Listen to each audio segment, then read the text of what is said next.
Work hard. Be somebody. And be something more than what you see in the mirror. Let the world be your mirror. Don't let them judge you, because the mirror can't judge you. You judge what you see in the mirror.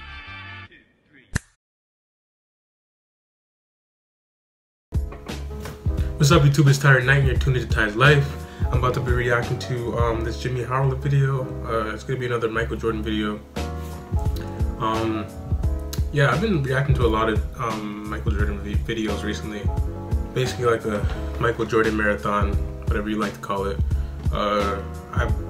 This is my third video straight doing a Michael Jordan video. So Michael Jordan videos are doing really good on my channel, so I'm gonna keep on running it. People usually like my Michael Jordan videos. They hit me up in the comments, say react to more Michael Jordan videos, so that's what I'm about to do. So yeah, I'm about to get into this video. Like, comment, subscribe, share. I'm trying to get to 1,000 subscribers as soon as possible. Yeah. So yeah, the video is called When Trash Talking Michael Jordan Goes Very Wrong. So y'all know like how this video is gonna go. Like, obviously he's the greatest of all time. Whenever someone was trash talking to him while he was playing, he's the best player in the NBA. So, because I think it's talking about when he was on Bulls. So yeah, you're about to get into this video. Yeah, as y'all know, JxmyHighroller videos are interesting. If you've never watched a JxmyHighroller video, just know this video is about to be like, it might blow your mind a little bit. It's gonna be informative, and yeah, it's gonna be an interesting video to watch. So yeah, let's get into it. If you're gonna talk trash, you better be prepared to back it up. Facts. Also, it's probably not a good idea to trash talk the best player on the planet. Facts.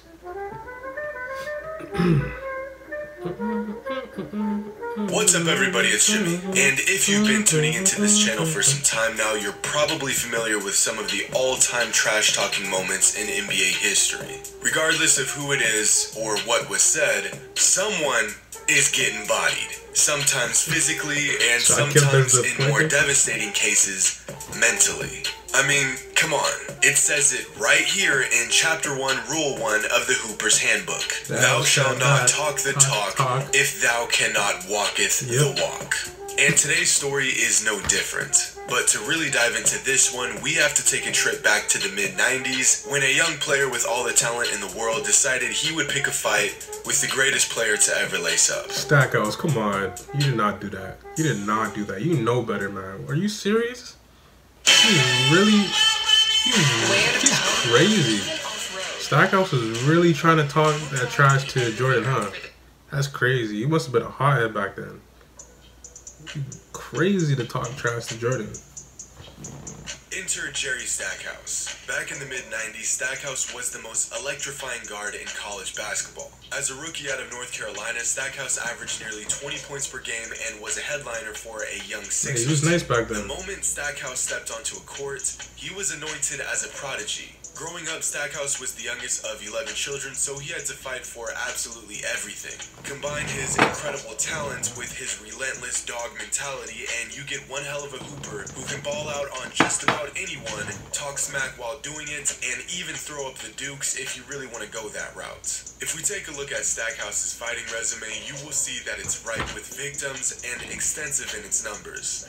Well, you have a reputation as being someone who wasn't afraid ever to throw hands. So give me a numerical answer to this question. The number Stackhouse was like that? Maybe I'm too young to know this, because I wasn't really watching. I was watching basketball around that time, but I was like a kid, so like I probably wouldn't be able to like remember some of these things. But I don't remember Stackhouse like being one of those guys that throw hands all the time and just like to stir fights, like a Rasheed Wallace or one of those guys, like, or Ron Artest. Like, he looked like he was ready to go at Ginobili just now. And hearing that he was trying to talk trash to Jordan, like, lets me know that he's crazy. So I did not know Stackhouse was like that. I thought he's one of those like guys that were just like smart. He's quiet, knows the game, really skilled, really a skilled player. I didn't know he was like that. So this is definitely like a surprise to me. It's news to me, to be honest. Times in his pro career that Jerry Stackhouse got into a I did fist not fight know with that. a teammate was? I said, man, it might have been 5 times. Maybe 5 times. As I understand it, you made the man bleed, and he told you that he needed to bleed? He needed it. Well, you said these fights are all good, but it He can't be needed all to good bleed. to the guys that wind up getting beaten up. I don't He's know crazy. if I regret any of them. Simply put, Jerry Stackhouse wanted all the smoke. Yeah. But do y'all know that saying, he wrote a check he couldn't cash? Yep. Well, after years of writing all sorts of fat checks and cashing out time after time, Stackhouse done wrote a check that bounced so hard he had to close his whole damn account. Because in the summer of 1995, Jerry Stackhouse trash-talked Michael Jordan, and you know where this is going. But just 6 months before Stackhouse and Jordan met on the NBA courts, they faced off on a different court That boy where was a a few beast. witnesses saw something take place that only That a was a few men beast. have ever accomplished. Back in the summer of 1995, UNC was hosting open gyms for Tar Heel alumni. This is something they did every year, but on this year in particular, Michael Jordan joined in on a few occasions to get some runs in. This was around the same time he was making his return to the NBA, so he had to shake off some of that rust. Not that MJ ever gets rusty, but why did everybody think like? Why was everybody trying to? People were trying to try him when he was coming back to the NBA. I remember there was this other guy, the same guy that he hit the game winner on against Utah. When Jordan was playing baseball or whatever, I think he came back to like a practice and he saw Karl Malone, John Stockton, and Russell. I don't know what his first name is. Something Russell. You will know him, like, you know how Jordan did the push off or whatever. He was like to Jordan, you know, if you're playing right now, I would lock you up. So, and that was around the time when Jordan was like was gonna go back to the NBA, or was like going through that process of like making the decision to go back. So I don't know why everybody thought it was sweet. I don't know why everybody thought that Jordan was off his game because he was gone for a little bit. They must be crazy because he came back and won 3 more in a row. I think he came back like in the middle of the season, lost, and the next year 3 in a row. So I don't know why everybody thought it was smart to talk trash talk Jordan around that time. It's crazy. after an early playoff exit to the Magic earlier that spring, Michael needed to get back to the top of his game. While Jordan was getting back into championship form, Stackhouse was coming off a sensational sophomore season at North Carolina and was ready to take the crown as the most lethal shooting guard to come out of UNC. Luckily for us, it just so happens that at a Tar Heel warm-up session that summer, a very confident Stackhouse and Michael Jordan faced off for the very first time, and according to Jerry, at just 20 years old, he got the best of Mike at that open gym. In fact, Stackhouse recalls beating Jordan so badly that they ended up playing one-on-one, and he beat Michael Jordan in that as well. What? Stackhouse got so ahead of himself that he even went off and told the media about his one-on-one victory against Mike, letting everyone know that as a college kid, he beat Michael Jordan twice in the same day. Now, MJ being MJ, never addressed Jerry's comments to the media, but little did Stackhouse know, Jordan heard his comments, made note of them, and was biding his time, waiting for the right moment to teach the young kid a lesson. Yeah, because... Okay, one-on-one runs 5-on-5, but like when you get to the court in the NBA, that's when Jordan's like really like gonna be on you. He's gonna mark down that date. He's gonna come for you. He's gonna come for you. He's gonna give you 50. Okay, he's gonna give you 50, and he's gonna get the W. So, okay, you beat him in one-on-one. Okay, cool. But when you actually get to the real game, where it actually matters, and you have to guard him in the NBA, that's a different monster. Like, I don't even think Jordan was going 100%. Probably wasn't. He probably wasn't going 100%.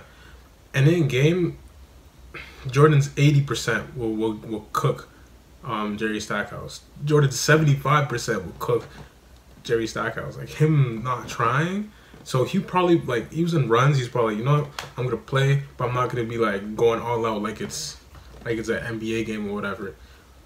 He gets to the next game, and we're gonna see what happens.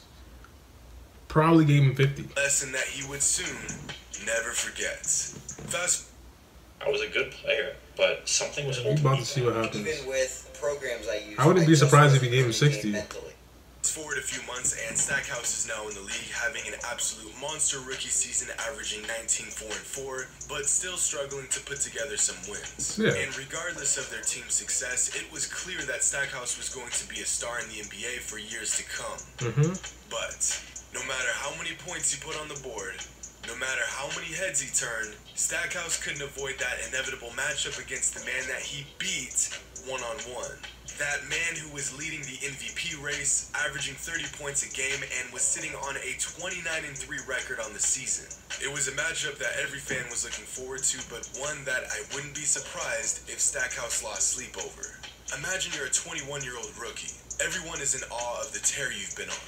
You got the world at your fingertips, and then you remember you talk to the best player to ever play the game, and you have to face off against the man of the week. Now, leading into this game, Stackhouse and his teammate Vernon Maxwell were asked about Jordan's return to the NBA. This was a big moment for the game. MJ coming out of retirement to light up the basketball world once again. Just before the game, when asked about Michael's return to the NBA, Vernon Maxwell said that Jordan was overhyped and he was sick of hearing about him, saying to the press, "To hell with Michael." Mind you, Vernon Maxwell is one of a few players that openly hates Jordan. He has said on numerous occasions that he wanted to fight him and that the Bulls were no match for the Rockets in the 90s. He's a hater. Stackhouse basically voiced the same opinion on Jordan's return as well. When asked, this is around the time when he went 3 in a row and then went to play baseball. What is he talking about? 3 in a row, 3 times. You're leading a team that won 3 championships in a row, and you're gonna talk trash about him. You have no say. You have no say. I think the Rockets, maybe that's why he's big headed, because the Rockets, I think they won when Jordan was gone. I think they won when Jordan was gone, but he wasn't the main player. That was Elijah Wan. So I don't know. He's a hater. Thought about their comments. That's crazy. MJ simply said, "I don't want to make it personal," which is translation for "You do not want this smoke." Yeah, and exactly. well, why would you trash talk to some rookie and a guy that wants to be you when you can simply show them on the court? Yeah. Mike said he didn't want to make it personal, but the moment the game started, all of that went the out the window. You know, Red, this might be interesting here tonight. Jerry Stackhouse, whether it was tongue-in-cheek or not, has said on several interview occasions that he has played Michael Jordan in the offseason down in North Carolina and was beating him on one-on-one games, that type of thing. Yeah, I think Michael will be looking to show that rookie something here tonight, perhaps. As the game gets underway, Jordan doesn't take any time getting into his moves, shutting Stackhouse down on defense, toying with the kid, just doing that unnecessary stuff to flex his dominance. Hey, Tom. Leg work. Ooh, come here. Jordan wide open. Rough and penetrating. Longley swats it away. Oh, a sensational feed to Pippen for Michael. It's that leg work. The Bulls have doubled up. To make matters worse, Jordan was in his Hall of On his Fame head. mid-range dead-eye zone, so it felt like everything He's hitting tray balls. Not even. was going in. He doesn't even shoot tray balls. He hit threes. He's hitting threes. 4 threes. Michael over the top. 3 by Mike. Ooh. Kukoc finds Jordan. Yo, keep in mind, Jordan's not a 3-point shooter. Jordan doesn't shoot threes usually. So, you know he's really, like, going at you if he's really hitting threes on you like that. Like, he's really in his bag. Like, Jordan doesn't focus on 3-point shots. He usually doesn't take them. But you talk trash, he's going to give you everything. He's going to give you everything. When that happens, you're generally going to Crazy. get turnovers. He's not even shooting mid-range. He's shooting threes all game. Jordan is sure to pull out all the stops on his way to giving Stackhouse a beatdown he would never forget. That's too easy. Like, Stackhouse looks like he's... What? I guess I... Yet. That jab to the left and the mid-range, that looked way too easy. Like, Stackhouse is not messing with him. Good. So then I came down. Threes all game.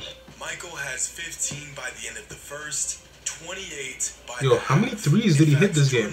Oh, mid-range. So bad that he ended up checking out of the game in the third quarter with 48 points and 10 rebounds on 64% from the field. Throughout the game, the Sixers tried to put different players on Jordan, but every time someone stepped up, they immediately got shut down and humiliated. To make matters worse, this game Jordan scored his 23,000th career point, which resulted in the fans in Philly cheering for him instead of their own team. Jordan again at the arc. Yep, there's it. Yo. 48 for Michael. But no, wow, it doesn't end that's there. crazy. To top it all off, Stackhouse and Maxwell ended the game with a combined 17 points and shot 5 from 19 from the field, and the Sixers lost by an embarrassing 27 points at home.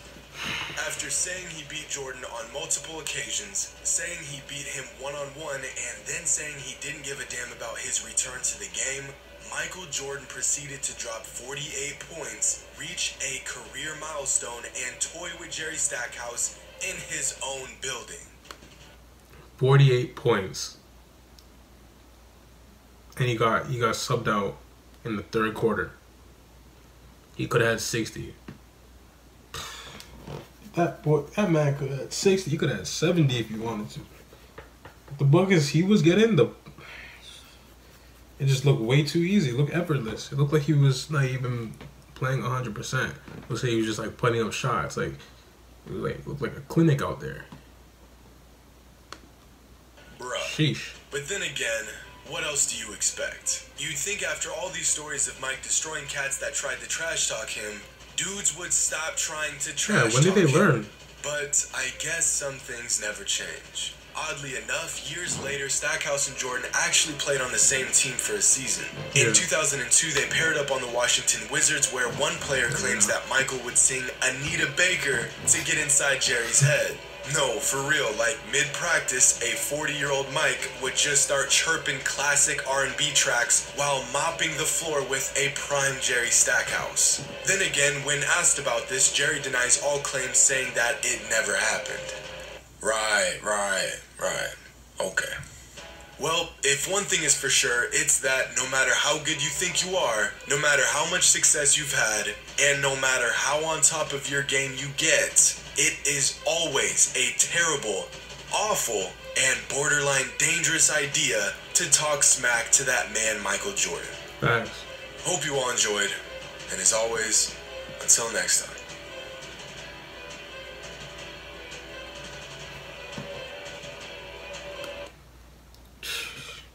I don't know why they do it. I don't know why people talk trash to Jordan. I don't know why people... Yo, the two people you not talk trash to... Honestly, I feel like if you have a guy that's just like the best player in the league at the time, you do not talk trash to him. Like LeBron. If you talk trash to LeBron, like LeBron is not like... He's a pass first player, but he still can score the ball. If you talk trash to LeBron, he's going to turn into a different beast. Like, LeBron's gonna turn into a player that, like, he's supposed to be. Like, he's supposed to be in attack mode. Like, if you're at that size, you should be putting up, and you can play like that. You should be putting up like 40 a game. But he decides to get his teammates involved. But LeBron, when people are talking trash, he's a different beast. So imagine Jordan. Jordan he already has that mentality. So if you're talking trash to him, it's up. Like, you're not getting out of that situation without getting embarrassed. Like, you're definitely getting embarrassed. Kobe, same thing. If you talk trash to him, you're getting embarrassed for sure. Your team's losing by 30 and he's giving you 40 plus for sure. Like, Kobe's one of those guys walk in the other team's locker room, say, I'm dropping 40 today, and give you 44. Jordan did the same thing. I don't know why they were talking trash to Jordan back then. That's ridiculous. I don't know. It's like they were trying to lose or something. But yeah, like, comment, subscribe. That's it for the video. Yeah. Like, comment, subscribe. I'm trying to get to 1,000 subscribers as soon as possible. So yeah, support my channel. Share this video if you liked it. Share with a friend, family member, anybody. Feel me? Support. Stay blessed, stay lit, and I'm out. I know my actions speak louder than me. They gon' always try to hate on what you trying to be. Then when you make it, try to tell you that they always believed. All they do is deceive. Then when you fall, all of a sudden they leave. It's really comical, I always been a stand-up. Plans of making bread, I'm not a fan of. Waiting on someone to save me with my hand up.